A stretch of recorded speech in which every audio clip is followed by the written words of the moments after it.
Lalu Allah bilang apa di ayat 6-nya? Illal ladzina amanu wa amilus solihati falahum ajrun ghairu mamnun.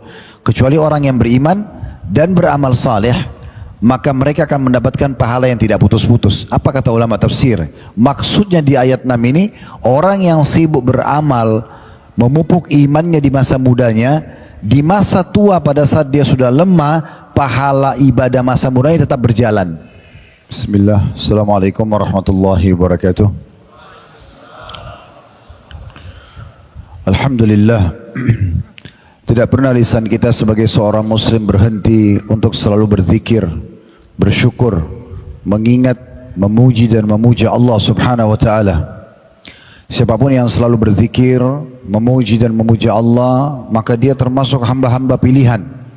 Karena dia meyakini dalam hatinya dan fikirannya, dengan keimanannya ada sang pencipta Allah.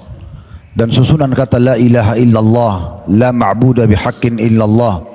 Tidak ada Tuhan, pencipta, pemilik, penguasa seluruh alam semesta ini kecuali Allah, adalah pondasi dasar kehidupan kita sebagai seorang muslim. Kita sangat yakin dengan susunan kata ini. Tidak ada Tuhan, pencipta, pemilik, penguasa yang menciptakan seluruh yang ada di alam semesta ini, baik termasuk diri kita sendiri atau hal-hal yang tidak terjangkau oleh mata kita pun. Dan dengan keyakinan ini akhirnya kita mengikuti syariatnya, kita patuh terhadap perintah-perintahnya, kita meninggalkan larangan-larangannya, dan itu kita pertahankan sampai salah seorang di antara kita wafat.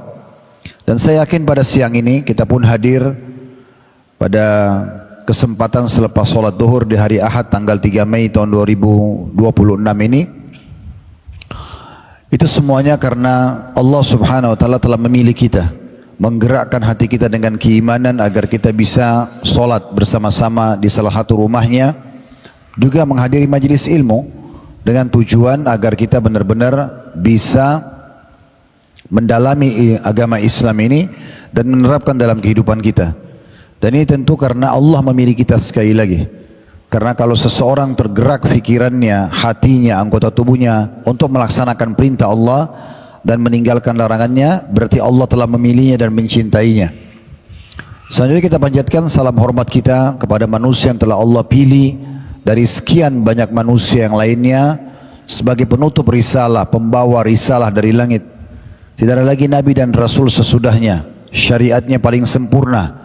Dan Allah juga telah menyempurnakan fisiknya, akhlaknya, juga keimanannya. Dan Allah memerintahkan kita untuk menjadikannya sebagai suri tauladan. Menciplak hidup manusia terbaik ini adalah bagian daripada syariat Allah subhanahu wa ta'ala.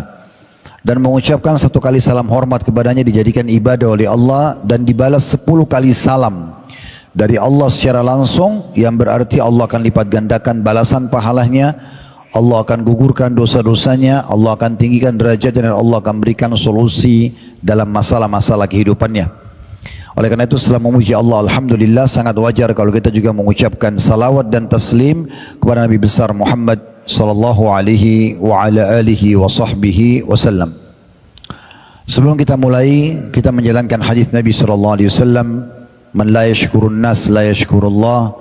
Siapa yang belum berterima kasih pada manusia, maka berarti belum berterima kasih kepada Allah subhanahu wa ta'ala.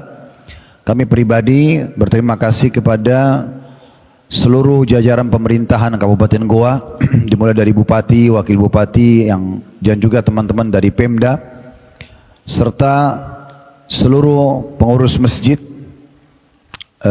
agung di Goa ini, serta juga semua teman-teman panitia yang sudah menjadi penyebab tablik akbar kita, sekaligus semuanya jemaah yang sudah hadir tentunya. Jazakumullah khairan. Semua ini asal kita ikhlaskan niat, bisa dipastikan secara teori agama kita akan mendapatkan pahala yang maksimal. Kemudian selanjutnya saya mengajak diri saya dulu, baru jemaah sekalian, untuk mengikhlaskan niat. Kalau yang datang di sini tadi hanya karena seremoni dan testimoni saja, karena kita ingin coba dan ingin meramaikan saja, maka kita ubah niatnya karena ingin menghadiri majelis ilmu, ingin mengejar keutamaannya. Terlalu banyak keutamaan sebagaimana disebutkan oleh Ibnu Qayyim rahimahullah, itu lebih dari 100 keutamaan ilmu dan majelisnya. Di antaranya tentunya orang-orang yang hadir majelis ilmu ikhlas karena Allah akan diucapkan oleh para malaikat sebelum mereka bubar, bubarlah dalam kondisi dosa-dosa kalian diampuni. Dan kita berharap tentunya kita termasuk di dalamnya. Juga majelis ilmu adalah majelis yang paling mulia di muka bumi karena dihadiri oleh para malaikat. Mereka hadir menaungi para menuntut ilmu dengan sayap-sayap mereka, membawa rahmat turun dari langit, serta juga menjadi saksi buat kita semua pada hari kiamat kalau kita sedang melakukan ibadah yang mulia ini. Majelis ilmu majelis yang sangat mulia, majelis yang sangat dikejar oleh orang-orang yang beriman, karena ilmu hanya akan mendatangkan manfaat kepada kita. Setiap duduk majelis ilmu, hati kita jauh lebih tentram, pikiran kita jauh lebih tenang. Kita karena mendapatkan rahmat Allah, di hari kiamat kita akan panen pahala yang sangat maksimal, banyak. Juga dosa-dosa kita dimaafkan. Dan seringkali majelis ilmu menjadi penyebab setiap orang yang sedang menghadapi permasalahan, dia menemukan solusi dari masalah-masalah hidupnya. Ilmu itu, kata Ali radhiyallahu anhu, lebih mahal daripada harta, karena ilmu menjagamu sementara harta engkau menjaganya. Kita kalau sedang duduk dalam majelis ilmu seperti ini teman-teman sekalian, kita sedang memberikan makanan ruh kita. Kalau selama ini kita sibuk memberikan makan jasad kita, setiap hari kita pikirkan sarapan, makan siang, makan malam dengan makanan apa, dan kita berusaha mencari yang paling enak menurut pandangan kita, dan kita coba maksimal menikmatinya, maka jangan lupa komposisi tubuh kita ini dua, jasad ini dan ada ruhnya. Dan ruh ini juga butuh nutrisi. Nutrisi yang terbaik adalah ilmu. Siapa yang ruhnya kuat, jasadnya ikut kuat. Siapa yang jasadnya kuat tapi ruhnya lemah, maka jasadnya akan lemah.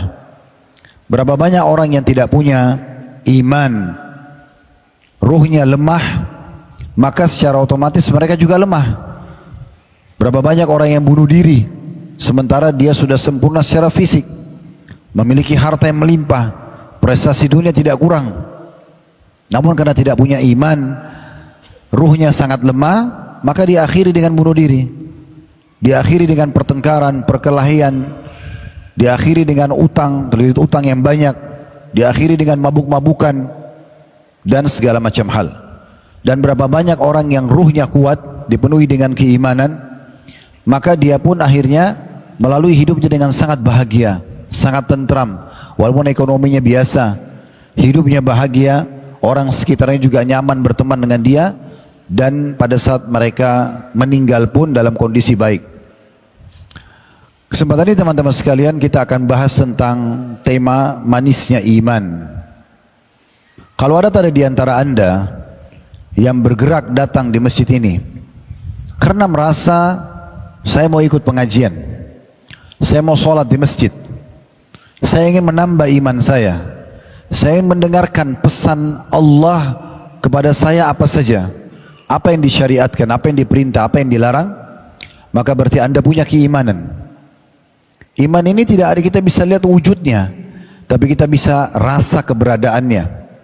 Setiap orang yang hatinya tergerak ingin melakukan ketaatan kepada Allah, dia ingin sholat, dia ingin puasa, kayak kemarin Ramadan misalnya kita ingin puasa, dia selalu ingin mentilawahkan Al-Quran, dia mau berzikir, dia mau berdoa, dia mau bakti sama orang tua, dia mau jenguk orang sakit, dia mau bersedekah, dia mau umrah dan haji, dia mau berjihad, berkorban untuk agama ini.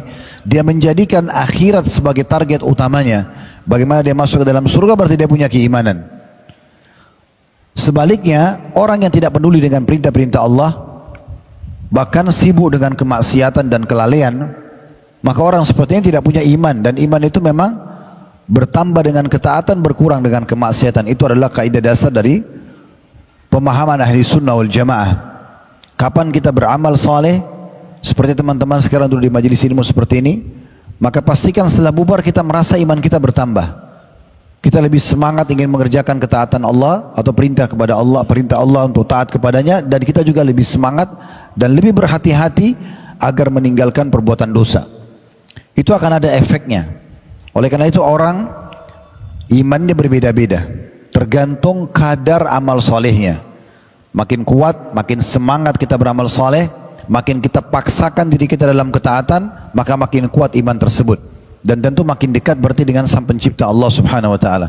Makin kita malas berbuat amal saleh dan kita membuka pintu-pintu dosa, maka makin lemah iman tersebut. Bahkan ada orang yang hilang imannya sama sekali. Sudah tidak ada lagi imannya. Biasa Anda dengar mungkin dengan orang-orang ateis, ya. Orang-orang ateis ini sudah tidak yakin lagi ada Tuhan. Saya kemarin waktu diundang dakwah ke Amerika, ke Eropa, umumnya masyarakat muslim sana dari Indonesia mengatakan, Ustaz, di sini walaupun orang beragama Nasrani mayoritasnya, tapi mereka ateis. Mereka tidak punya iman. Mereka merasa, mana sih Tuhan? Kalau ada harusnya bisa kelihatan, bisa ngobrol, bisa segala macam. Mereka lupa semua fenomena di depan matanya ini ada yang mengaturnya. Kalau tidak ada Tuhan, bagaimana bisa terjadi pergantian siang malam? Bagaimana bisa ada wujud fisik langit dan dunia atau bumi ini? Kalau masjid ini kira-kira, saudaraku siman, tidak ada yang bangun, tidak ada arsitek yang gambar, tidak ada tukang-tukang yang membangun, tidak ada donatur yang membiayai beli bahan-bahannya, kira-kira bisa berdiri bangunan ini? Jawabannya itu tidak. Itu secara akal manusia. Bagaimana dengan alam semesta ini? Gak mungkin. Oleh karena itu keimanan sangat berpengaruh pada kehidupan seseorang. Kita kalau punya iman kepada Allah, hidup kita selalu bahagia, tentram. Karena kalau kita sedang dalam keadaan nikmat, lagi bahagia hidupnya, makanan, minuman ada, dia lagi sehat, pekerjaan ada, dia meyakini dengan keimanannya ada Allah yang menciptakan dia dan juga Allah yang memberikan nikmat itu pada dia, sehingga dia tidak sombong, dan kalau dia syukuri dia akan mendapat tambahan dari nikmat itu. Itu dorongan dari keimanan. Sebagaimana kalau dia berbuat dosa, maka secara otomatis dia akan menyadari dia punya Tuhan Allah subhanahu wa ta'ala. Dia takut dengan dosanya sehingga dia segera bertaubat. Itu juga karena keimanan. Kalau dia sedang ada ujian, dia yakin yang ciptakan dia Allah, yang ciptakan ujian itu Allah, dan juga yang bisa memberikan jalan keluar hanya Allah. Maka kita temukan orang beriman hanya kembali kepada Allah aja semua. Seseorang yang beriman, dia sangat yakin tolok ukur kebahagiaannya dari iman kepada Allah. Di sini pondasi dasar. Makanya Nabi Muhammad SAW 13 tahun di Mekah, beliau berdakwah teman-teman sekalian, itu menanamkan keimanan, sehingga lahirlah figur-figur Abu Bakar, Umar, Uthman, Ali, Talha, Zubair, Ridwanullah alaihim, dan sahabat-sahabat yang lain yang begitu kuat keyakinan mereka kepada Allah sehingga mereka hidup mati untuk agama ini. Bahkan banyak di antara mereka yang siap untuk mati di jalan Allah, mati syahid, menumpahkan darah mereka karena keimanannya kepada Allah subhanahu wa ta'ala. Kita akan coba teman-teman sekalian melihat bagaimana Allah subhanahu wa ta'ala menggambarkan masalah keimanan dalam kitabnya Al-Quran, dan kita juga akan coba membahas dari hadis-hadis Nabi sallallahu alaihi wasallam. Kita akan mulai teman-teman sekalian membahas surah Al-Hujurat, surah nomor 49 ayat 7 yang berbunyi, walakinna Allah habbaba ilaikumul imana wa zayyanahu fi qulubikum wa karraha ilaikumul kufra wal fusuqa wal isyan ulaika humur rasyidun. Tetapi Allah menjadikan kalian mencintai keimanan. Jadi kalau ada orang terdorong untuk melakukan ketaatan, meninggalkan larangan, itu Allah yang tanamkan dalam hatinya. Makin rajin dia mengerjakan syariat Allah, makin tebal iman itu, makin kuat, dan menjadikannya indah dalam hati kalian. Kalau orang tidak merusak imannya dengan buka pintu dosa, maka iman itu makin indah rasanya. Rasanya kalau mau mengerjakan amal saleh itu kayak bahagia sekali.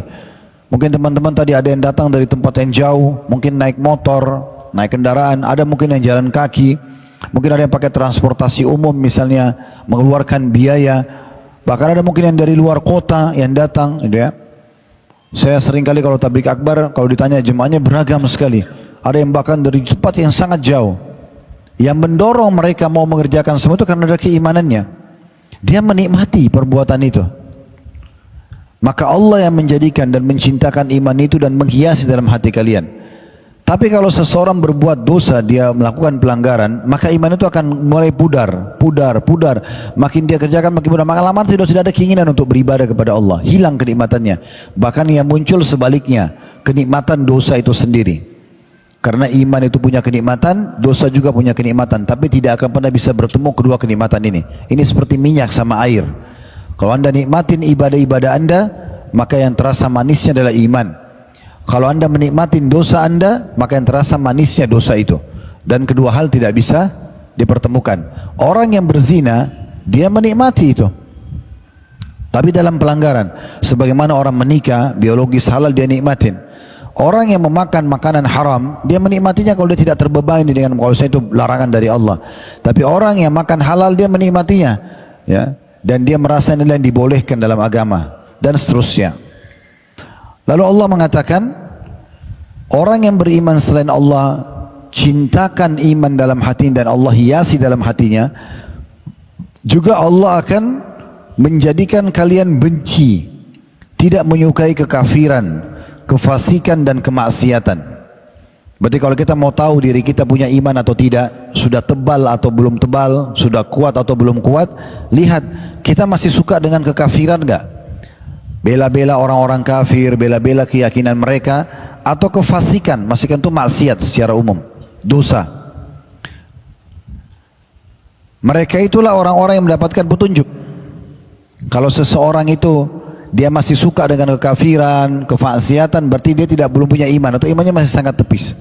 Tapi kalau dia sudah benci kekufuran, kemunafikan, kemaksiatan, maka Allah mengatakan mereka itulah orang-orang yang mendapatkan petunjuk.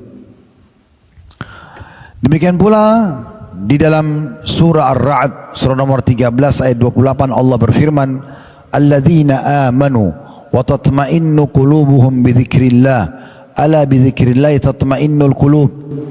Orang-orang yang beriman dan hati mereka menjadi tentram dengan mengingat Allah, ingatlah, hanya dengan mengingat Allah lah hati menjadi tentram. Saya 2 pekan yang lalu sempat mengundang seorang profesor, hafizahullah, Profesor Ahmad Tarmizi, yang beliau menjabat di kantor gubernuran di salah satu wilayah di Indonesia ini. Satu-satunya orang di Indonesia mendapatkan rekor muri, memiliki 82 gelar. 12 gelar akademik sudah dapat, 72 gelar non akademik sudah diraih. Tidak ada orang seperti beliau di Indonesia semuanya. Kami undang, alhamdulillah beliau respon. Semua titel sudah diambil. Tidak ada satu titel yang ada dikenal di masyarakat kecuali beliau coba tekuni, raih. Dan semuanya terbaik, semua lulusan terbaik. Tapi subhanallah, beliau sekarang jauh dekatkan diri kepada Allah di dalam agama. Salah satu yang menarik waktu dia bicara di acara kami Inspirasi Hijrah, saya tertarik untuk mengangkat juga di tablik akbar seperti ini karena saya melihat ini penting sekali gitu ya. Dia mengatakan kepada jemaah yang hadir waktu itu, kebetulan banyak anak-anak muda, kalau saya masih dikasih pilihan oleh Allah Subhanahu wa taala, saya ingin duduk seperti kalian di majelis ilmu ini. Dan saat beliau pulang bersama saya dari acara itu, beliau mengatakan, "Ustaz, kalau seandainya semua gelar 82 itu, 84 gelar, maaf, 84 gelar itu bisa diganti dengan satu, saya mau ganti dengan satu saja. Saya cuma mau menjadi seorang hafidh Quran. Udah saya lupain semua itu. Profesor, doktor Andes, insinyur, semua saya mau buang. Saya hanya ingin menjadi seorang hafidh Quran." Setelah beliau meraih prestasi terbaiknya di dunia, ternyata setelah iman tertanam dalam hatinya, dia merasa semua dunia ini jadi kecil buat dia. Ada ketentraman jiwa yang dirasakan dengan keimanan. Hadir dalam majelis ilmu sekali saja bagi beliau bilang, itu sudah sangat luar biasa. Sampai dia tunjuk teman-teman yang ngaji, kalau saya bisa, saya mau duduk seperti kalian ini, mendengarkan kajian. Karena mahalnya majelis ilmu yang bisa mendatangkan keimanan.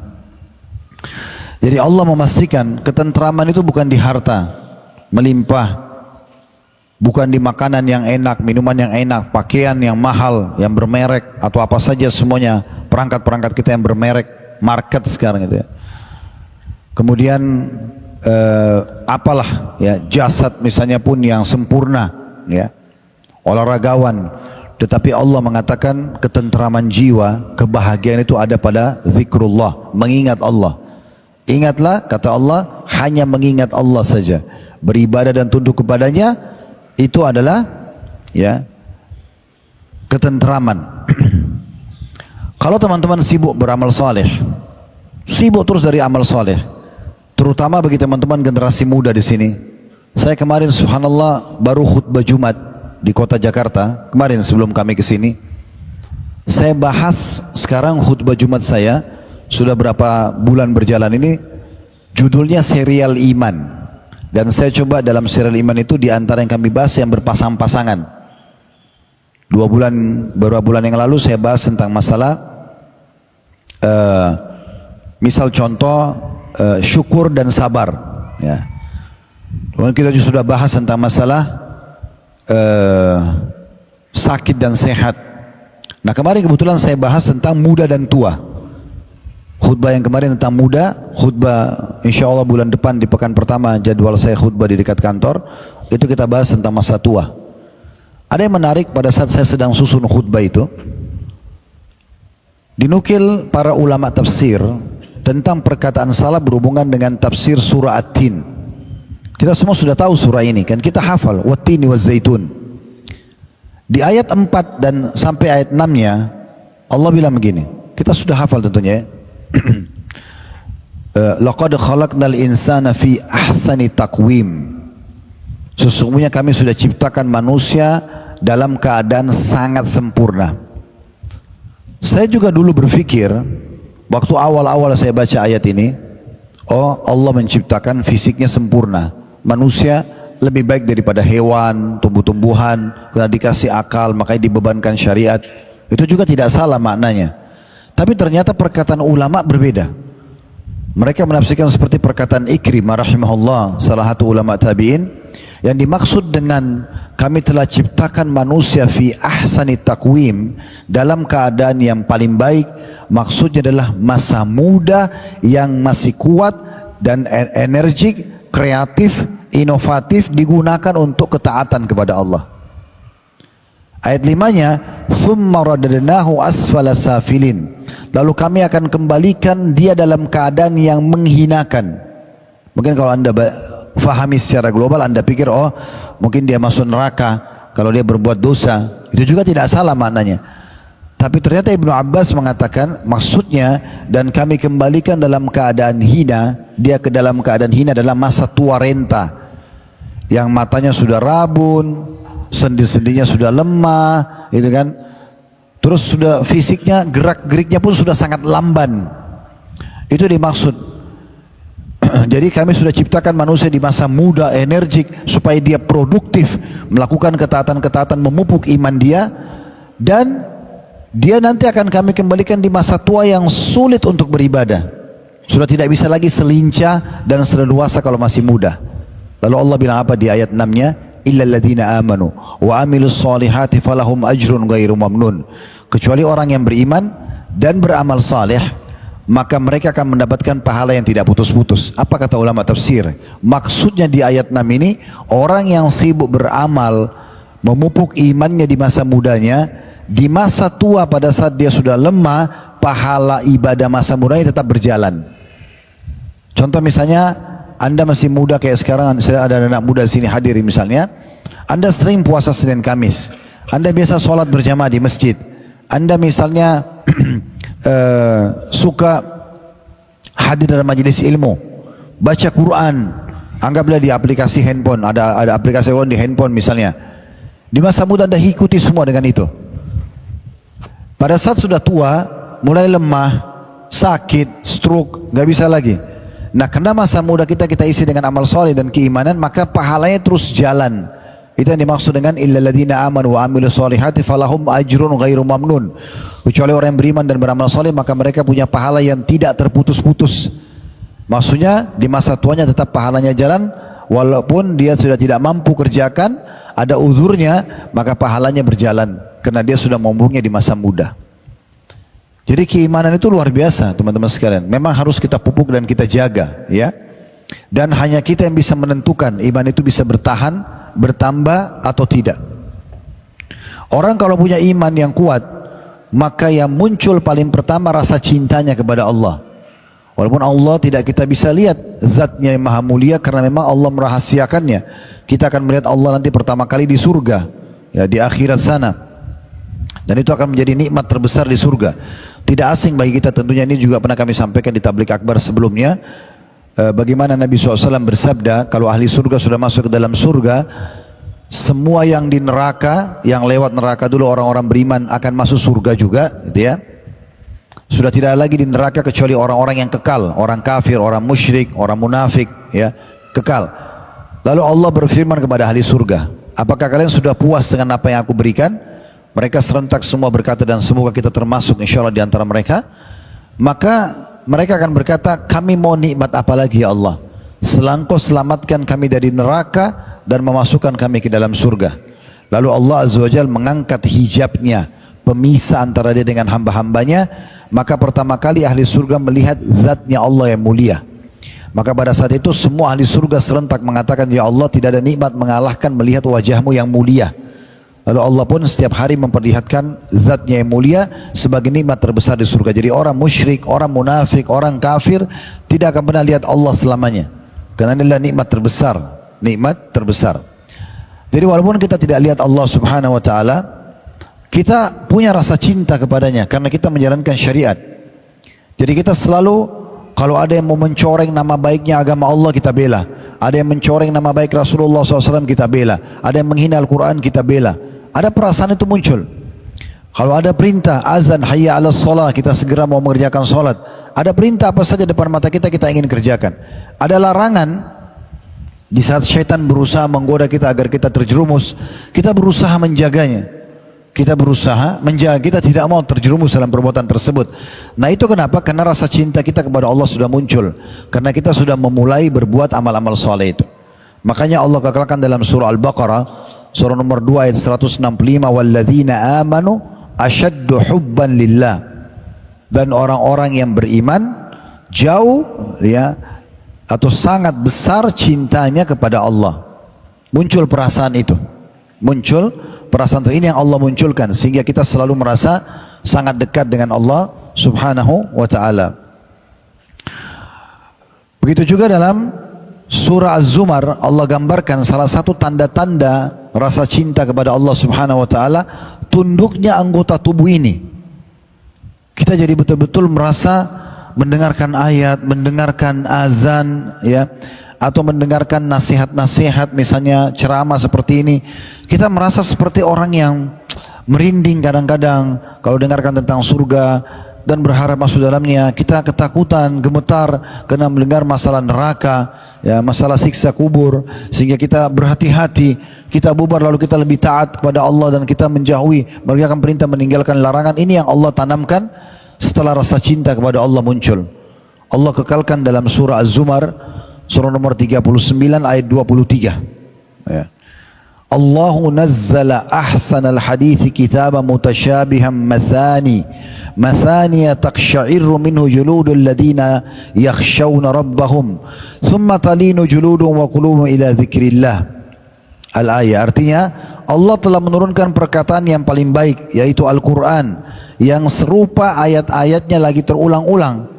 Kisah Nabi Musa diulang-ulang, kisah para nabi-nabi diulang-ulang, tentang surga dan neraka diulang-ulang. Yang ayat-ayat itu, kalau orang sudah ada iman dalam hatinya dan makin sering anda beramal soleh, makin tebal imannya, gemetarlah karenanya kulit orang-orang yang takut kepada Rabbnya. Dia merasa merinding, merasa ketakutan, hatinya tergerak. Kemudian menjadi lembut kulit dan hati mereka ketika mengingat Allah. Apa maksudnya lembut kulit dan hatinya? Sedikit aja peringatan sudah tersentuh. Dia lihat orang mati lewat, dia ketakutan, jangan sampai dia seperti itu. Sebagian salaf, kalau lewat jenazah depan matanya, dia pingsan. Mungkin kalau kita mungkin belum bisa sampai level itu, tapi karena kalau orang sering beramal soleh bisa sampai pada level gitu. Dia langsung membayangkan bagaimana kalau dia di situ. Ada sebagian salaf seperti Rabi' ibn Hutsaim rahimahullah, dia pernah berdiri lagi dalam satu perjalanan, teman-temannya nyalain api unggun. Lalu kemudian dia berdiri dekat api tersebut, lalu dia terus mengulang-ulangi firman Allah SWT tentang neraka, lalu dia pingsan. Karena dia ketakutan jangan sampai dia mencoba membayangkan api seperti ini nanti akan membakar saya di neraka hanya karena saya membangkang dan buat maksiat. Ya, seperti itulah. Dan berapa banyak di antara mereka menolak perbuatan dosa, walaupun depan matanya, tinggal ambil uang itu, tinggal dagang dengan curang, tinggal meletakkan kemaluan di tempat yang haram misalnya, tinggal berdusta, tapi dia semua tinggalkan. Karena pada saat itu muncul perasaan takut dia kepada Allah. gemetar dirinya, gitu kan? Dia tidak mau melakukannya. Seorang anak muda sangat tampan sekali di Irak, terkenal begitu, dan dia sangat soleh. Dia berdagang dagangan makanan, dan setiap hari dia lewat di rumah seorang wanita kaya, istri seorang pejabat. Rupanya istri pejabat ini selalu memperhatikan anak muda ini setiap lewat. Ketampanannya memukau bagi dia. Akhirnya istri pejabat ini menunggu suaminya pergi. Kemudian dia bilang sama dayang-dayangnya semua, apa kalian lihat laki-laki itu? Mereka bilang iya. Bukankah laki-laki itu tampan? Mereka bilang iya. Apakah kalian suka kalau laki-laki itu menyentuh kalian? Mereka bilang iya. Lalu kata tuannya, kita akan coba pancing laki-laki itu masuk ke dalam rumah ini, dan kita akan kurung dia supaya dia berzina dengan kita semuanya. Kita bisa disentuh oleh dia. Mereka sepakatlah mengatur makar itu. Maka tiba-tiba waktu laki-laki itu lewat di depan istana atau rumah pejabat ini, dibuka pintu, pelayan-pelayan si perempuan ini keluar lalu mengatakan, tolong majikan kami sedang sakit. Laki-laki ini karena dengar itu dia terpanggil untuk membantu. Dia pun masuk ke dalam rumah tanpa berpikir hal yang lain. Ketika masuk ke dalam rumah, mereka kunci pintu, lalu mereka mengatakan, tidak ada orang yang sakit, tapi kami mengurungmu sekarang dan kamu harus berzina dengan kami. Kalau kau tidak penuhi keinginan kami ini, kami akan teriak semua bahwasanya kamu datang ingin memerkosa kami dan masyarakat akan mengeroyokimu. Coba bayangkan teman-teman, kalau kita di posisi anak muda ini, apa yang kita lakukan? Kita serba salah. Kita tidak bicara kalau orang itu memang dasarnya rusak imannya mau berbuat zina, mungkin dia akan berzina. Tapi kita bicara kalau kita punya keimanan, apa yang kita lakukan? Karena kita tidak mau berzina, serba salah, sudah terkurung ke dalam sebuah rumah. Dan pada saat itu kalau kita pun melarikan diri, mereka akan teriak-teriak seakan-akan kita memang mau memerkosa mereka, dan kita sudah ada dalam rumah terjebak. Subhanallah, anak muda ini berdoa kepada Allah. Dia mengatakan, ya Allah, sebagaimana engkau tahu aku selalu menjaga kesucian kemaluanku, aku tidak mau berbuat zina ini. Aku tidak ingin tercoreng hanya karena fitnah perempuan-perempuan ini. Selamatkan aku ya Allah. Subhanallah, tiba-tiba dalam kisah ini dikatakan perut dia mulus. Begitu ceritanya, maka dia pun bilang, saya ingin ke toilet, ke WC. Mereka izinkan, mereka mengatakan silakan, tetapi kamu tidak akan bisa lewat menghindar dari kami. Begitu dia masuk ke toilet, maaf ini ceritanya begitu, dia buang air besar, lalu dia ambil sebagian kotorannya, lalu dia kotorin bajunya, dia sengaja. Lalu dia keluar. Waktu dia keluar, karena orang-orang ini orang-orang kaya, biasa bersih, wangi, maka mereka mengatakan, kenapa kok jorok sekali begitu? Lalu si majikannya itu mengatakan pada pelayan, keluarkan laki-laki ini. Begitu kotornya dia dengan kotorannya dikeluarkan. Begitu dikeluarkan, dia bersyukur, sujud syukur kepada Allah sambil mengatakan, alhamdulillah yang telah menyelamatkan aku dari godaan perempuan-perempuan ini. Orang tentu harus punya keimanan baru bisa melakukan perbuatan seperti ini. Dan orang yang mau meninggalkan dosa tulus karena Allah, Allah akan mudahkan dia mendapatkan jalan keluarnya. Itu kan juga yang terjadi pada Nabi Yusuf alaihissalam. Masuk ke dalam kamar, ya, sengaja majikannya ratu panggil dia. Ratu ini sudah kaya, cantik, pintar, segala macam lah. Begitu masuk dalam kamar, dia mengatakan, hai talak, ya, silakan aku serahkan diriku padamu, nikmatin saya. Dengan penampilannya, dengan cantiknya, dengan kayanya dan segala macam, di kamarnya, di ranjang dia, tinggal menikmatin saja.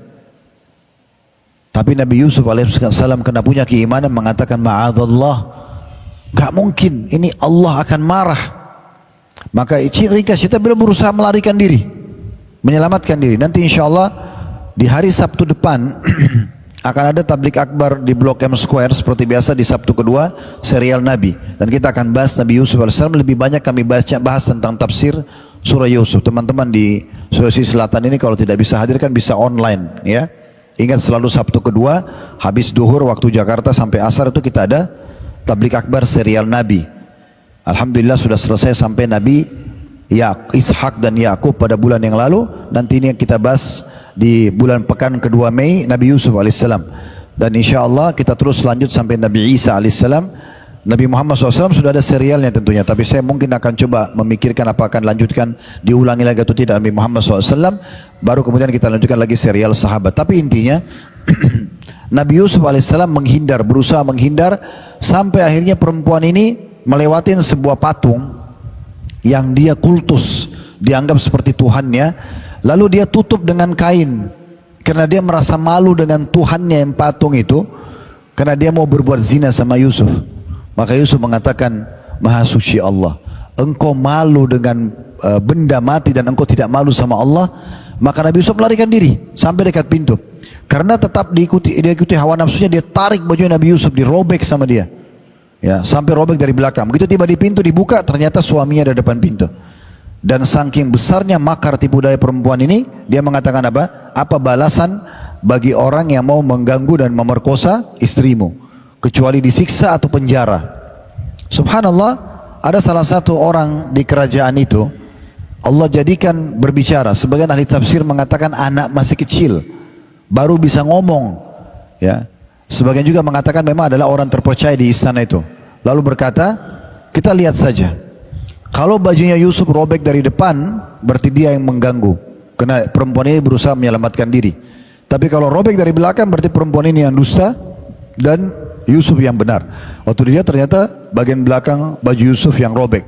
Alaihissalatu wassalam. Dan kisah itu berlanjut, nanti akan kita sampaikan di Tablik Akbar serial beliau sendiri, insya Allah di Sabtu akan datang. Tapi intinya beliau menyelamatkan diri dari masalah ini. Ada cerita kalau yang di masa modern sekarang, seorang imam masjid di Inggris, di kota London tepatnya, ceritanya begitu ya. Yang pernah saya baca, saya tidak ketemu sama imamnya langsung, tapi saya lihat itu dalam kisah-kisah nyata yang terjadi. Satu waktu dia naik bus, dia bilang, kemudian ada pembayaran bus waktu itu bisa cash, bisa kartu. Dia kasih cash, uang, kan? Intinya sebenarnya masih ada kembalian dari uang itu yang harus dia berikan kepada supir, tapi jumlahnya kecil sekali. Mungkin kalau kita cuman 100 rupiah, tidak besar gitu. 500 rupiah, 1000 rupiah, saya tidak tahu nilai dalam rupiah, tapi yang jelas dia sebutkan ada sekian uang kecil sekali. Kata imamnya ini, saya sempat waktu itu berpikir, uang itu tidak ada nilainya di Inggris. Mungkin supirnya juga tidak tanya. Udahlah, saya nggak usah kembalikan gitu ya. Padahal dia punya koin kecil itu. Tapi tiba-tiba iman dalam hatinya ada, lalu dia mengatakan, tidak boleh. Sekecil apapun Allah akan tanya hari kiamat. Lalu dia bilang, saya kembalikan ke supir tersebut. Saya mengatakan, ini uang sisa tadi dari pembayaran ini, ada sisa, ada lebih, selisihnya saya harus kembalikan. Kata imamnya, Maha suci Allah, saya tiba-tiba kaget. Supir itu langsung merespon mengatakan apa? Perlu Anda tahu, saya tahu sebenarnya uang itu ada lebihnya, dan saya sedang mengetes Anda. Saya dengar selama ini orang Islam itu selalu jujur, dan agama Islam mengajarkan mereka jujur. Maka saya mengetes Anda, kalau Anda kembalikan uang yang tadi kecil itu, saya akan masuk Islam. Kalau Anda tidak kembalikan, saya tidak masuk Islam. Dia bilang, Maha suci Allah, hampir saja kalau saya tidak gunakan keimanan saya, orangnya tidak jadi masuk Islam. Dan sekian banyak contoh-contoh yang berhubungan dengan masalah ini. Intinya teman-teman sekalian, makin kita rajin berbuat amal saleh, jangan pernah putus asa, terus kita ulang-ulangin, maka makin tebal iman tersebut, dan akhirnya makin lunak hati kita. Makin mudah kita menangis, makin lunak hati kita, makin mudah tersentuh. Ya, ada orang subhanallah, dia begitu dengar guntur dia sudah ketakutan, melihat jenazah dia ketakutan. Ya, ada sebagian mereka bahkan melihat kalau terjadi perubahan sikap pasangannya, kendaraannya, atau misalnya dia lihat ada hewan tunggal, ada tikus di rumahnya, dia merasa terganggu. Ada orang subhanallah naik mobil sama temannya, tabrakan, temannya mati, dia selamat, dia masih belum tersentuh apa-apa. Ada orang tuanya depan matanya meninggal, dia yang urus jenazah tidak tersentuh sama sekali, karena luar biasa jauhnya dari Allah subhanahu wa ta'ala. Teman-teman sekalian, tadi itu dari ayat-ayat Al-Quran. Sekarang kita lihat dari hadis Nabi SAW, bagaimana Nabi menggambarkan iman, dan memang iman itu punya rasa manis, punya kenikmatan. Tapi syaratnya tadi ya, kalau Anda makin rajin ibadah, maka makin terasa manisnya, makin terasa tebalnya iman tersebut. Dan kalau imannya sudah tebal teman-teman, luar biasa, semua dunia jadi kecil. Bahkan keadaan ujian pun kita anggap sesuatu yang kita nikmatin. Kalau ada nikmat yang besar, kita anggap sebagai sebuah ujian, terbalik. Hingga kita hati-hati, tidak melalaikan kita dari ibadah. Dari hadis Anas bin Malik radhiyallahu anhu bahwasanya Rasulullah SAW bersabda, "Thalathun man kunna fihi wajada bihinna halawatal iman." Ada 3 perkara yang apabila terdapat pada seseorang, ia akan merasakan manisnya iman. Dia merasa betul-betul dekat dengan Allah. Yang pertama, man kana Allahu wa rasuluhu habba ilaihi mimma siwahuma. Apabila Allah dan Rasulnya lebih cintai daripada selain keduanya. Pokoknya Allah dan Rasulnya bilang A, kerjakan, tinggalkan. Dia nggak punya pilihan lain. Kalau itu sudah dalam diri kita, berarti dia rasakan manisnya iman. Mau satu dunia benci dia nggak peduli. Yang penting ini Allah dan Rasulnya izinkan atau perintahkan, dia kerjakan. Dia tidak peduli. Yang kedua, wa ayyuhibbal mar'a la yuhibbuhu illa lillah. Ia mencintai seseorang hanya karena Allah. Jadi kalau misalnya kita suka orang, kita suka karena keimanannya kepada Allah, bukan karena kekayaan, bukan karena jabatannya. Jadi makin rajin orang itu ibadah, makin kita suka dia karena ibadahnya. Kalau kita suka lihat orang yang beribadah, orang-orang beriman kita suka, orang berilmu kita suka, bertanda-tanda kita mendapatkan kenikmatan iman. Jadi sebaliknya ya, mafhum mukhalafahnya, lawan pemahamannya adalah kalau anda suka dengan orang bermaksiat, orang yang ugal-ugalan, orang yang pezina, orang yang terbuka aurat, berarti tanda-tanda anda jauh dari iman itu.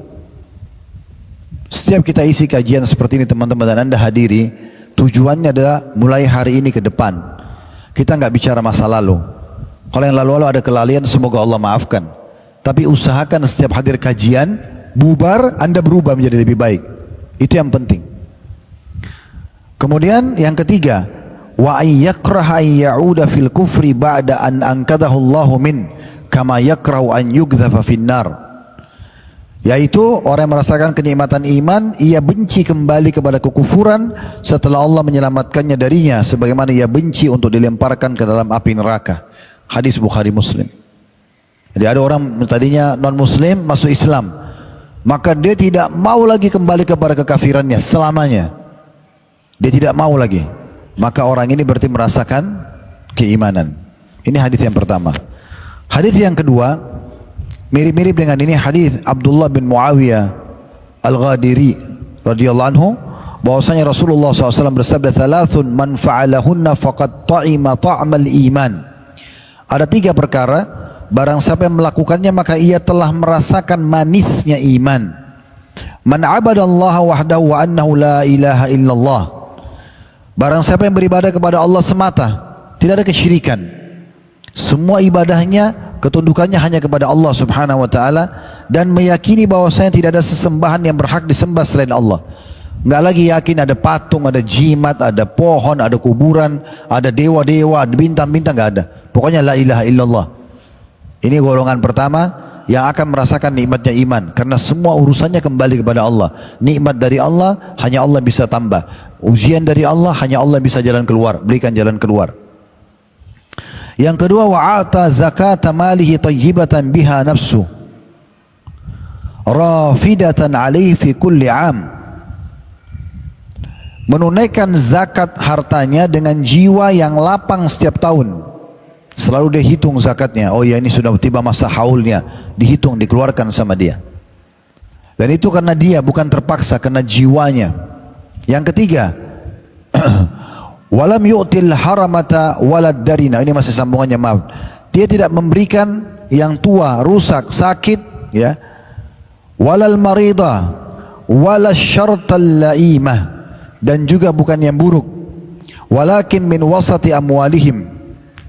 Fa inna Allah lam yas'alkum khairahu wa lam ya'murkum bisyarri. Yang ketiga adalah orang yang memberikan sesuatu, misalnya dia mau nyumbang, dia mau sedekah. Kalau dia mau sumbang hewan, dia nggak kasih hewan yang tua. Kalau dia mau sumbang barang, sedekah, baju, piring, makan apa, bukan yang rusak. Bukan juga kalau dia berikan hewan, misalnya hewan yang sakit, ya, atau benda-benda buruk. Tapi harta pertengahan yang dia sedekahkan, karena Allah tidak meminta yang terlalu baik dari kalian dan juga tidak meminta yang buruk. Makanya di dalam ayat-ayat Al-Quran menghubungkan dengan sedekah, Allah memuji orang-orang yang Kalau dia mau sedekah, dia tidak memilih yang buruk-buruk dari hasil panen buah-buahannya, lalu dia keluarkan yang buruk-buruk dan dia nikmatin yang baik. Tapi dia mengambil sebagaimana dia makan dari yang baik, dia sedekah dari yang baik. Nah seperti itu kurang lebih. Bukan berarti kita tidak boleh sedekah dengan barang bekas ya. Misalnya Anda punya baju bekas, Anda punya sisa makanan, boleh saja. Tapi tidak bisa disamakan pahalanya dengan kalau Anda bersedekah dengan baju yang baru, ya, dengan makanan yang masih utuh dan seterusnya. Ini juga 3 golongan yang akan merasakan nikmatnya iman. Mereka meyakini hanya Allah Tuhannya dan hanya bergantung kepada Allah, semua dikembalikan kepada Allah. Kemudian yang kedua, dia mengeluarkan zakat setiap tahun karena dari jiwanya sendiri. Dan yang ketiga, kalau dia bersedekah, dia memilih yang terbaik dalam sedekah tersebut. Hadis yang lain menyebutkan tentang masalah nikmatnya iman adalah hadis Abbas bin Abdul Muttalib, paman Nabi radhiyallahu anhu. Beliau menyampaikan bahwasanya Rasulullah SAW bersabda, "Dzaqa ta'mal imani man radiya billahi rabba wa bil islami dina wa bi Muhammadir rasula." Akan merasakan manisnya iman orang yang ridho kepada Allah sebagai Rabbnya. Betul-betul sudah tidak lagi keyakinan-keyakinan yang bergantung pada makhluk. Termasuk hati-hati ya, mempercayai bintang-bintang, ramalan-ramalannya itu ya. Saya berharap mudah-mudahan generasi sekarang sudah tidak kayak seperti generasi kami dulu. Saya waktu masih kecil begitu ya, masih sering dengar lahir bulan apa, oh bulan Mei, oh bintangnya Taurus, oh ini Sagittarius, ini ya, Gemini dan segala macam. Lalu apa yang terjadi? Bintang-bintang ini ya sering kali ditulis ramalan-ramalannya, warna kesukaannya, rezekinya, jodohnya. Ini nggak boleh ini.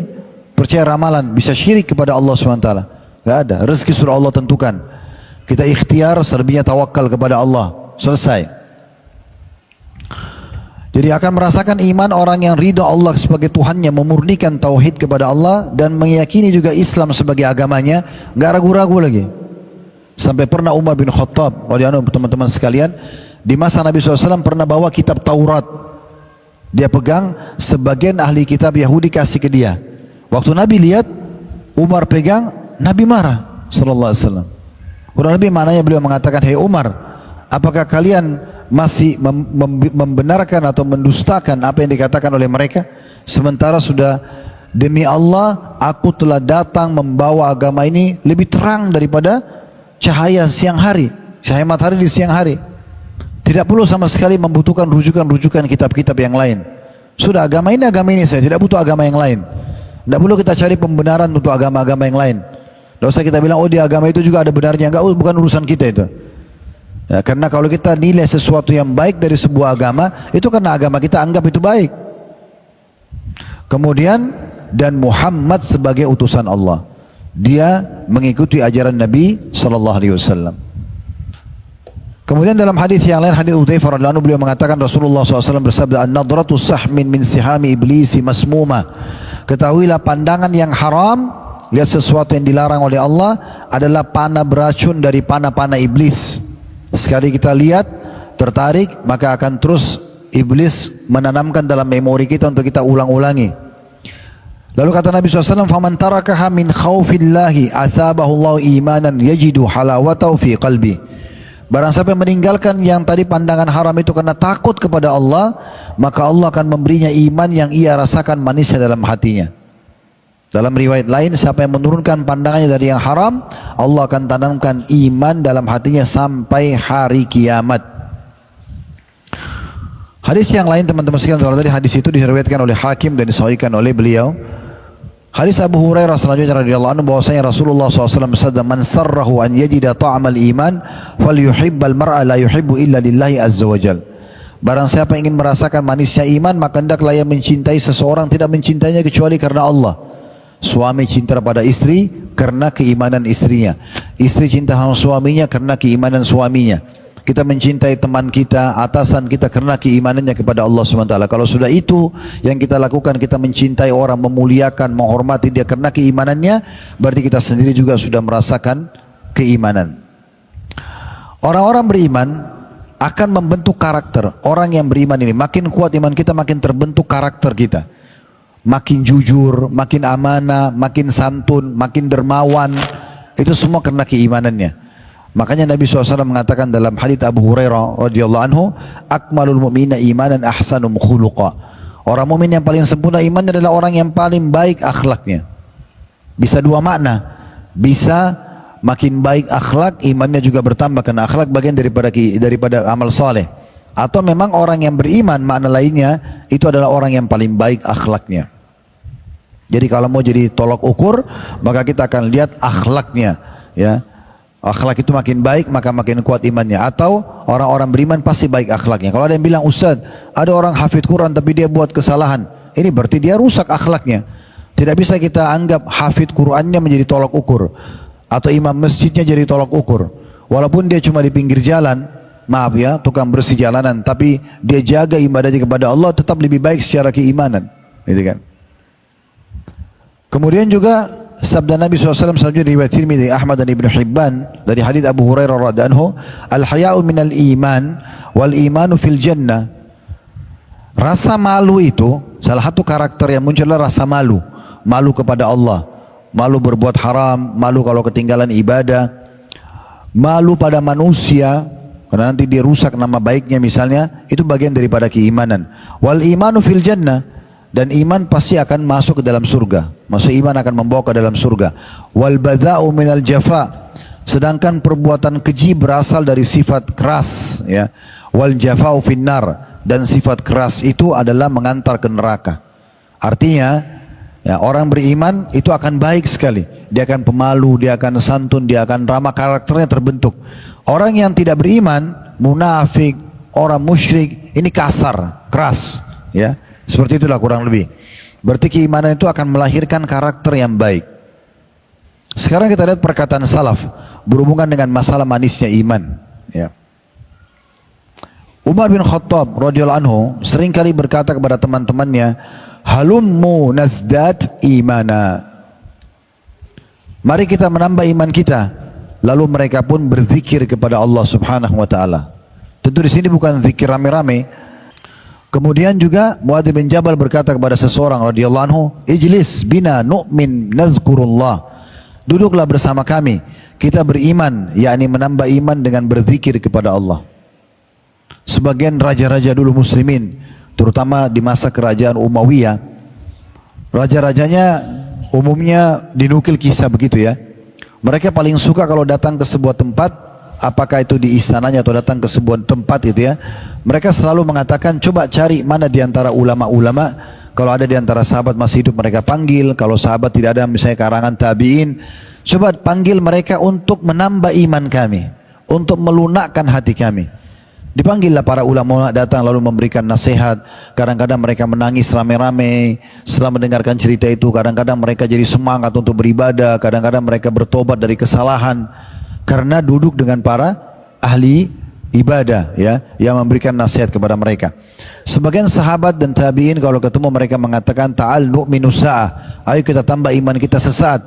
Walaupun mereka hanya ketemu habis sholat saja, ya. Mereka mau bubar, misalnya habis sholat duhur, masing-masing mau pulang ke rumah. Sebelum bubar mereka bilang, ayo kita tambah iman kita sesaat. Walaupun mereka hanya membaca surah Al-Asr, ya, Bismillahirrahmanirrahim, dengan menyebut nama Allah yang Maha Pengasih lagi Maha Penyayang. Wal asr, demi waktu kalian yang sangat terbatas di dunia ini. Innal insana lafi khusr, manusia benar-benar banyak yang dalam keadaan rugi, menyesal nanti hari kiamat. Illa ladina amanu wa amilus salihat, kecuali orang yang sibuk dengan iman dan amal salihnya. Wa tawasaw bil haq, saling mewasiatkan kebenaran ini. Wa tawasaw bis sabr, saling mewasiatkan juga dengan kesabaran. Disebutkan kisah bahwasanya Atha bin Abi Rabah rahimahullah, seorang ulama tabi'in, pernah mendatangi majlis Hisham bin Abdul Malik. Hisham bin Abdul Malik ini seorang khalifah Umayyah dulu. Waktu datang ke dalam majlis itu, Atha bin Abi Rabah ini datang, subhanallah, penampilannya memang begitu orang yang disebutkan ya. Badannya kurus, kulitnya hitam, matanya satu buta, kakinya pincang, bajunya juga kelihatan baju tua, imamannya besar di kepalanya dan sudah tua kainnya. Maka dia masuk ke istana, tidak ada yang kenal Atha bin Abi Rabah. Pejabat tidak ada yang kenal, tapi begitu Hisham lihat depan pintu, asistennya ya menyampaikan, wahai Amir Mukminin, ini yang datang Imam Atha. Maka dia berdiri sambut dari pintu istana.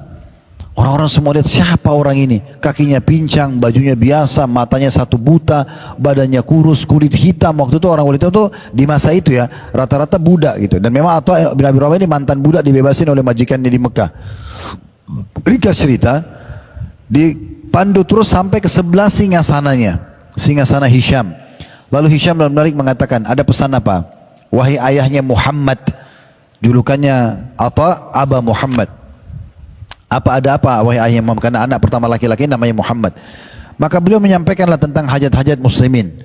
Dia bilang penduduk Mekah dan Madinah, mereka tetangga Allah dan tetangga Rasulullah sallallahu alaihi wasallam, karena orang Mekah tinggal di sekitar Ka'bah, rumah Allah, maka dikatakan tetangga Allah. Orang-orang Madinah tetangga Rasulullah SAW. Rasulullah sudah meninggal, tapi ada rumah beliau di situ, ada kuburannya.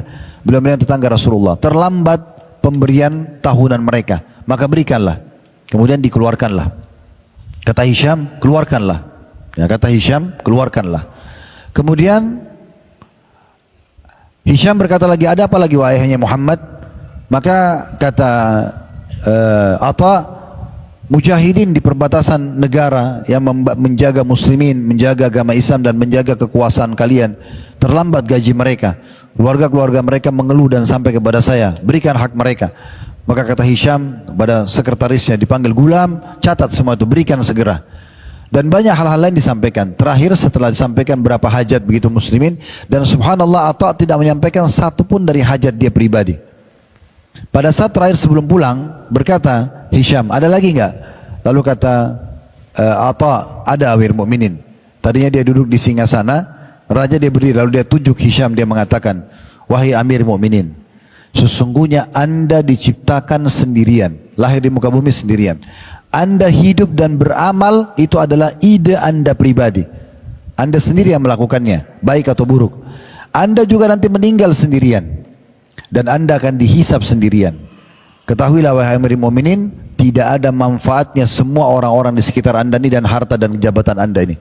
Yang bisa menyelamatkan cuma amal Anda sendiri. Maka Hisham tangkap pesan iman itu. Beliau pun akhirnya menangis seraya memukulkan tongkatnya ke karpet istananya seraya mengatakan jazakallahu khairan. Jazakallahu khairan. Semoga Allah balas Anda dengan kebaikan 2 kali. Lalu Atha bin Abi Rabah keluar dari istana tersebut tanpa minum seteguk air pun. Orang kalau punya keimanan luar biasa gitu. Di antara yang muncul selain tadi sebelumnya kita sudah sebutkan ya di hadisnya, masalah orang menambah keimanan dan bagaimana efek keimanan yang kita sempat sebutkan ya, munculnya karakter-karakter yang baik, dermawan, santun, malu, juga ada sabar. Sabar itu akan muncul di saat orang-orang lagi diuji oleh Allah Subhanahu wa taala, itu karena keimanannya. Makin kuat imannya, makin kuat sabarnya, ya. Saya mengambil banyak pelajaran teman-teman sekalian dari hidup yang saya lalui ya. Subhanallah, saya kadang-kadang mengajar di pengajian sampai 2 jam tablik akbar kayak kita begini, bicara masalah sabar, keutamaannya sabar. Innallaha ma'as sabirin, Allah bersama dengan orang-orang sabar. Bahasan tentang innama yuwaffas sabirun ajrun bighairi hisab, orang-orang sabar akan diberikan balasan tanpa ada batasannya, dan sekian banyak keutamaan sabar gitu ya. Secara teori, jemaah juga banyak yang catat, banyak yang faham gitu ya. Tapi saya setelah melalui kehidupan 1 kali, 2 kali, 3 kali diuji Allah SWT, saya belum paham. Setelah lama-lama baru saya berpikir, oh rupanya Allah mendatangkan ujian di lapangan supaya melihat kita sekarang praktekin gak teori sabar yang selama ini kita yakini itu. Sekarang Allah uji dengan ada orang yang kita cintai meninggal. Waktu corona kemarin ayah kami meninggal sini rahimahullah. Saya selalu seperti selain ayah, saya seperti adik kakak, sering sekali beliau diskusi sama saya, mengajak ngobrol, sering jalan sama-sama gitu ya. Saya pun minta sama beliau diberikan kesempatan untuk berbakti. Jadi sangat dekat sekali. Jadi pada saat meninggal ini ujian dari Allah SWT. Kita bisa praktekin enggak teori sabar itu supaya dapat pahalanya dan kita bersama dengan Allah. Kadang-kadang ada hal yang kita sukai, kita harapkan, tapi Allah belum kasih, diuji oleh Allah SWT. Ada orang yang fitnah, ada orang yang adu domba, ada orang yang ghibah. Dilihat sabar gak? Nah itu. Nah subhanallah, makin kuat iman kita, makin kuat kesabaran kita. Makanya statement yang menarik dari Ali radhiyallahu anhu, ini ada di atas layar ya. Kelihatan gak? Nah, ada perkataan Ali radhiyallahu anhu, as-sabru minal imani bimanzilati ra'si minal jasad. Man la sabra lahu la imana lahu. Ya, kata beliau, kesabaran dalam iman seperti kepala bagi tubuh. Kalau kita tidak ada kepala, tidak bisa hidup lagi. Kalau cuma buta mata, tangan terpotong, kaki puntung, masa masih bisa hidup. Tapi kalau sudah kepala ditebas, maka nggak hidup lagi. Kata beliau, kesabaran dalam iman itu seperti kepala bagi tubuh. Siapa yang tidak memiliki kesabaran, maka tidak ada iman baginya. Tapi kesabaran akan muncul memang karena keimanan, punya kolerasi. Jadi kalau anda mau nanti ada ujian datang satu waktu, anda mau persiapkan diri, maka dari sekarang pupuk baik-baik iman anda dengan memperbanyak amal soleh, maka anda akan bisa sabar. Iman ini juga akan Allah SWT berikan bagi orang yang dicintainya. Tadi di awal pembukaan kita sudah bilang, kalau anda tergerak mau kerjakan ketaatan, termasuk anda bergerak datang ke masjid ini untuk sholat tadi, anda hadir majelis ilmu, mungkin teman-teman kita juga online ada yang hadir misalnya, atau anda pada saat sudah bubar ada peluang berbuat dosa, anda menahan diri tidak mau melakukannya, ini berarti tanda-tanda keimanan, dan Allah kasih itu, Allah kasih bagi orang yang dicintainya. Sebagaimana Abdullah bin Mas'ud radhiyallahu anhu berkata, "Inna Allah yu'til mala man yuhibbu wa man lam yuhib, wa man la yuhib." Allah akan memberikan harta kepada orang yang dicintai dan tidak dicintai. Wa la yu'til imana illa man yuhib. Tapi ketahuilah Allah tidak memberikan iman kecuali pada orang yang dicintainya saja. Kemudian Abdullah bin Mas'ud juga berkata dalam statement yang lain, "La yablughu 'abdun haqiqatal imani hatta yahilla bi dzirwatihi." Seseorang hamba tidak akan mendapat atau mencapai hakikat iman hingga ia mencapai puncaknya. Kalau mau rasakan betul-betul iman itu enak, nikmat, seperti para sahabat, para nabi-nabi, lalu para sahabat Nabi ridwanullahi alaihim, maka kita harus terus berusaha sampai kita sampai di puncaknya. Wala yahillu bi dzirwatihi hatta yakuna al-faqru ahabba ilaihi minal ghina. Dan dia tidak akan mungkin sampai ke puncak iman, syarat pertamanya, sampai kemiskinan ya lebih dicintai daripada kekayaan. Apa maksudnya ini? Maksudnya dia siap hidup kaya, dia syukuri, miskin juga dia terima. Dan kalau dia pun punya kekayaan, dia lebih suka bersedekah daripada dia berfoya-foya. Kalau ada orang merasakan itu, dia tidak cintai harta sampai akhirnya melalaikan terhadap ibadah kepada Allah, maka ini berarti sampai pada titik ya puncak iman yang pertama. Kemudian yang kedua dikatakan wat-tawadhu'u ahabba ilaihi minasyaraf. Dia lebih mencintai kemuliaan, dia lebih mencintai kerendahan hati daripada jabatan dan kedudukan. Misal contoh, begitu dia dikasih jabatan oleh Allah, dia makin merendah, dia makin tawadhu, dia makin membantu orang, dia makin memperhatikan silaturahim, ya. Bukan seperti sebagian orang baru dikasih sedikit uji Allah, uji dengan jabatan di kantor, jadi pemimpin di unit usaha di divisinya, sudah luar biasa sombongnya. Apalagi kalau Allah berikan dia perusahaan, sudah nggak mau lihat kerabatnya lagi, nggak mau silaturahim, nggak mau segala macam. Makanya kata Ali radhiyallahu anhu, siapa yang Allah berikan jabatan dan harta, maka dia harus memperbaiki jamuan tamunya. Dia harus melanjutkan silaturahim. Dia membantu orang-orang miskin, ibnu sabil, para mujahidin, orang-orang terlilit utang. Dan dia bersabar atas ujian hartanya. Ada yang utang nggak bayar, investasi masih gagal, dia sabar. Karena dengan itu semua dia akan meraih kebahagiaan dan kemuliaan dunia dan juga akhirat. Kemudian yang ketiga, wa hatta yakuna hamiduhu wa dhammuhu indahu sawa'a. Sampai yang memujinya dan yang mencelanya sama saja di sisinya. Kalau ada orang puji, dia anggap itu biasa saja. Ada orang celah, biasa saja. Ada orang kan kalau dipuji dia bangga, tapi kalau begitu dicela dia nggak bisa terima. Padahal celaan itu bisa saja ujian dari Allah SWT. Allah ingin menguji imannya. Makanya para sahabat Nabi, anda bayangkan teman-teman pada saat kalau kita hidup di fase Mekah itu ya, kayak di kota Goa ini misalnya, kalau kita anggap ini waktu itu Mekah ya, di mana saja orang Islam jalan boleh dipukul, boleh diambil hartanya, boleh dibunuh, nggak ada hukuman buat dia. Jumlah kita waktu itu cuma 70 orang. Karena jumlah umat Islam di Mekah sekitar 153 orang seingat saya. 83 hijrah ke Ethiopia di awal-awal. Cuma 70 orang. Dari sekian ribu jumlah penduduk Mekah. Ya, ratusan ribu jumlahnya.